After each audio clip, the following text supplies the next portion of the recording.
Welcome back to Crocheting Things from my Pinterest board. Today we're going to be making these ASHISH inspired heart cutout jeans. So this was my original inspo and here's my Pinterest board, but I decided to give it a twist and instead of doing jeans, do a denim skirt. So I took a pair of jeans that I already had. Here's how they fit before. So our first step is going to be turning the jeans into a skirt, and you're going to seam rip the inner seams. So basically this U up and around the crotch. Now once I've seam ripped everything, I'm going to turn it inside out and bring the sides to meet one another. I am taking some sewer's chalk and I'm marking out the curve of my bum because I'm going to cut off that crotch portion because we're not going to need it once we sew it into a skirt. And then you're going to pin the sides together so that you know where you will be sewing, but in our case we'll be crocheting the seams together.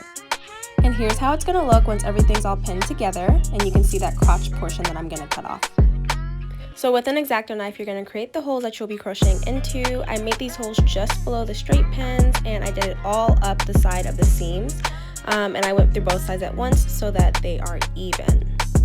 Okay, so this is the yarn I used and a 3.5mm hook. You're going to take the head of your hook, insert it into that first hole you made.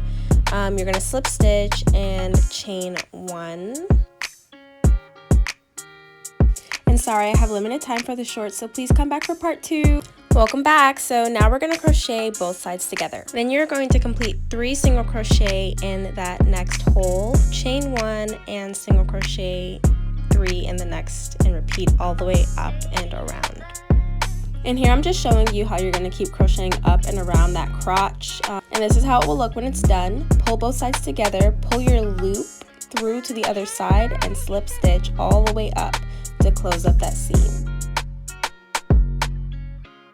So I crocheted along the sides of the seams for the front as well. Here's how it looks when it's done. I kept the thread from seam ripping it and threaded my needle with it so that I can sew this front panel together. So here you can see I left a slit in the front, and here's me finishing up sewing up the crotch, laying it flat, and this is how it should look. So now we're going to create the heart cutouts. So the first step is to trace your hearts with some chalk. I recommend putting them higher so you don't tear it. Cut it out with an X-Acto knife and then perforate the holes all around it. Insert your hook, chain 1 and half double crochet to the point where the heart begins to curve. Then do half double crochet 2, 1 half double crochet 2. Repeat until you reach where the heart dips in. There you're going to do 2 half double crochet, chain 1, 2 half double crochet in the same stitch, and then repeat on the other side.